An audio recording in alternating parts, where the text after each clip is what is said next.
When the brute charged at him, he didn't dodge or block. He let the man beat him and slam him into the ground. This was his way of fighting back against violence. It humiliated the warden, who had to pay out a large sum in compensation. Furious, the warden ordered the guards to seize him and hang him from an iron frame. The guards told him, "If you won't fight, then you'll die hanging here." Some inmates didn't understand. They just thought he had gone mad. Day after day, he was left hanging there, baked by the sun on clear days, soaked in the rain on wet days, with no food or water. Soon, he was on the verge of death, but he still refused to give in. The other inmates were gradually inspired by his defiance. They started to lose interest in fighting, realizing that only the warden benefited from their battles. The two gangs eventually made peace, ending the fights once and for all, and cutting off the warden's income. The warden was furious. If the prisoners were refusing to fight because of him, then he'd make an example out of him. He released a giant, a man over 2 meters tall who charged at him, slammed him into the wall, and started choking the life out of him. Just then,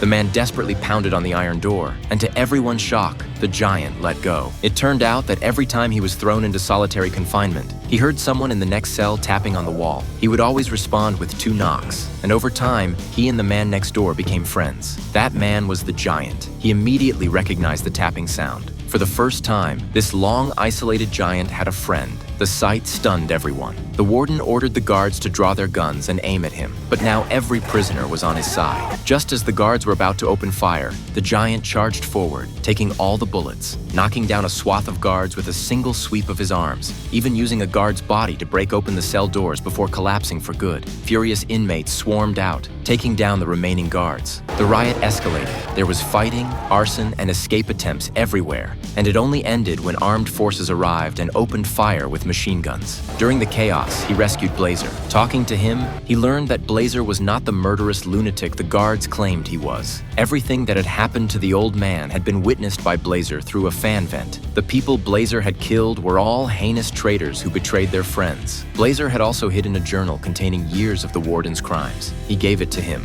asking him to smuggle it out and expose the truth. As for how to escape, Blazer already had a plan. He told him to fight in one more match. Whether he won or lost, the warden would want to assert his authority and send him to the execution ground, and that would be the perfect chance to break out. The next day, right after the match ended, the guards escorted him to the execution ground. Blazer, who had been hiding, suddenly ambushed them. Together, they took down the guards. Blazer told him to change into a guard's uniform and get into the warden's car while Blazer stayed behind. He still had unfinished business.